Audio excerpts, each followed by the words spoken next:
Hello everyone, मैं हूं advocate Rahul Mishra और आज की वीडियो में हम लोग ये समझने की कोशिश करेंगे कि किन आधारों पर आपको पॉक्सो में अगर आपके विरुद्ध मुकदमा रजिस्टर हो गया, पॉक्सो 376 में मुकदमा रजिस्टर हो गया, तो ऐसी कंडीशन में आपको किन ग्राउंड्स के बेसिस पर बेल मिल सकती है, किन आधारों पर बेल मिल सकती है। आज हम लोग वही समझने की डिटेल में कोशिश करेंगे। देखिए दोस्तों, सबसे इंपॉर्टेंट बात यह है कि अगर आपके विरुद्ध पॉक्सो में मुकदमा रजिस्टर हो गया और आप सोचते हो कि आप कंसेंट पर कोर्ट में बहस करके निकल जाओगे और आपको जमानत मिल जाएगी, तो ऐसा बिल्कुल भी नहीं है। पॉक्सो का मुकदमा ऐसा होता है जहां पर आप कंसेंट प्रूफ करने के चक्कर में लग गए तो आप केस भी हारेंगे और आपको सजा भी हो जाएगी। कैसे? क्योंकि पॉक्सो में साफ साफ कहा गया है कि consent of a minor is null and void. जब माइनर बच्चा, जो भी 18 साल से कम उम्र जिसकी है, वो अगर अपनी सहमति किसी प्रकार से दे रहा है तो उसकी सहमति को स्वतंत्र सहमति नहीं माना जाएगा, यानी कि उसकी दी हुई सहमति शून्य होगी।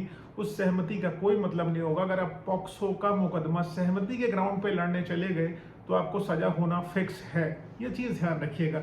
अब देखिए, पॉक्सो बहुत ही भयंकर सेक्शंस है, बहुत भयंकर है। इसमें क्या होता है कि आपको सजा होनी लगभग तय ही हो जाती है अगर आप सही से अपना केस नहीं कंटेस्ट करते हैं। देखिए, इसमें सबसे खतरनाक एक धारा पॉक्सो 6 की है, जिसमें उम्र कैद की भी सजा हो सकती है आपको, और दूसरी चीज है फांसी की सजा भी हो सकती है, और समझ लीजिए 20 साल की भी सजा हो सकती है। तो इसमें लाइफ चौपट होने का पूरा प्रोस्पेक्ट एकदम तैयार रहता है। तो पॉक्सो को बिल्कुल भी लाइटली ना लीजिए, अपने मैटर को शांतिपूर्वक एकदम ब्रेन यूज करते हुए, अपना इस्तेमाल करते हुए लड़िए। सबसे पहला आधार जो बेल का होगा आपका, कि जहां पर लड़की ने अगर कोई स्टेटमेंट दिया हुआ है, एक एफआईआर में कुछ और कहा है, 161 में कुछ और कहा है, 164 में कुछ और कहा है, या उसने अपनी चीफ के दौरान कुछ और कह दिया, तो ऐसी कंडीशन में जब लड़की बदल गई है, उसने अपने बयान स्टेटमेंट बदल दी है, हर जगह उसका स्टेटमेंट डिफरेंट आ रहा है, उसकी स्टोरी एकदम अलग आ रही है, तो उस कंडीशन में आप बेल प्राप्त कर सकते हैं। लेकिन जहां पर लड़की ने एकदम इंटैक्ट स्टोरी, जो 161 में कहा है वही 164 में कहा है, वही चीफ में कहा है,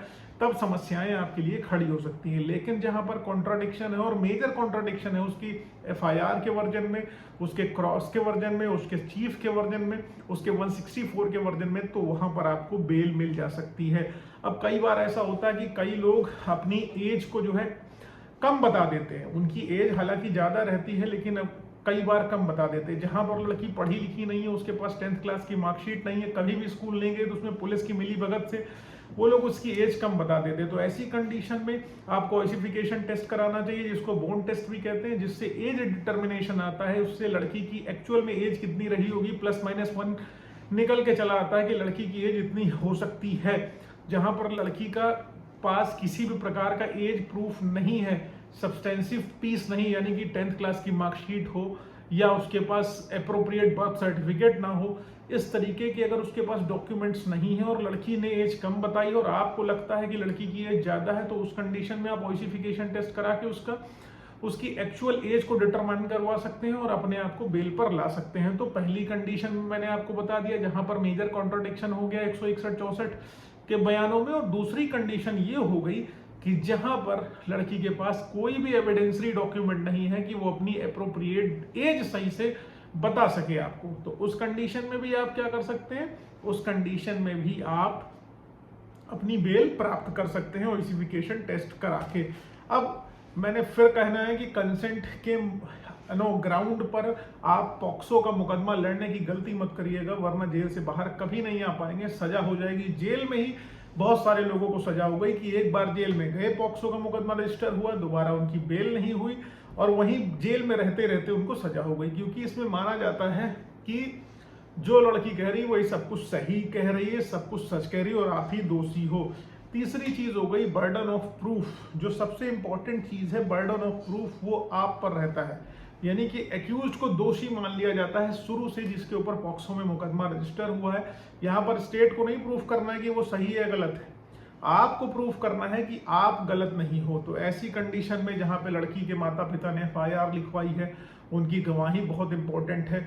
जिस लोकेशन में कोई घटना कारित होने की बात कही गई है, वहां पर पुलिस को कोई एविडेंस मिले हैं कि नहीं मिले हैं, जिस होटल में आने जाने का विवरण दे रही है, वो होटल्स की डिटेल वो प्रस्तुत कर पाए हैं कि नहीं कर पाए हैं, जिस दिन का घटनाक्रम बताया गया है उस दिन आप किसी और जगह पर थे, तो इन सारे ग्राउंड्स के बेसिस पर आपको पॉक्सो में भी बेल मिल सकती है। लेकिन पॉक्सो का मुकदमा बेहद कठिन होता है, टफ होता है, इसमें समस्या आपके लिए आ सकती है।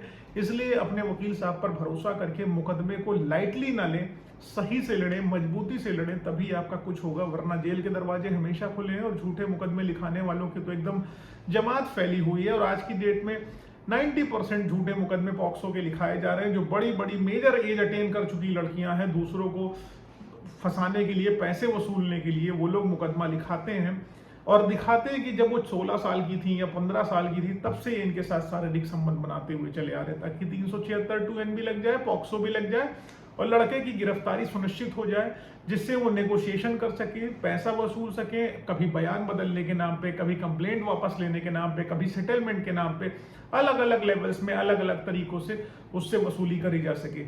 और आज की डेट में यही ट्रेंड में है, इसलिए अपने आप को एकदम आगाह करके रखिए और सोशल मीडिया के चक्कर में ना पड़िए, वरना बाजीगर बनने गए हो और बाज की नज़र में फंस जाओगे और जेल चले जाओगे। उम्मीद है जानकारी समझ आई है, पसंद आई। अगर ऐसा कुछ है तो वीडियो को लाइक शेयर सब्सक्राइब करना। फेसबुक, इंस्टाग्राम, ट्विटर पर नहीं फॉलो किया तो वहां फॉलो करो, लिंक डिस्क्रिप्शन में मिल जाएगा। बाकी मुझसे पर्सनली बात करनी है, मिलना है लखनऊ, दिल्ली, इलाहाबाद में, तो आप अपनी अपॉइंटमेंट शेड्यूल कराकर मुझसे मिल सकते हो। नंबर डिस्क्रिप्शन में मिल जाएगा आपको। Thank you so much. जय हिंद, जय भारत।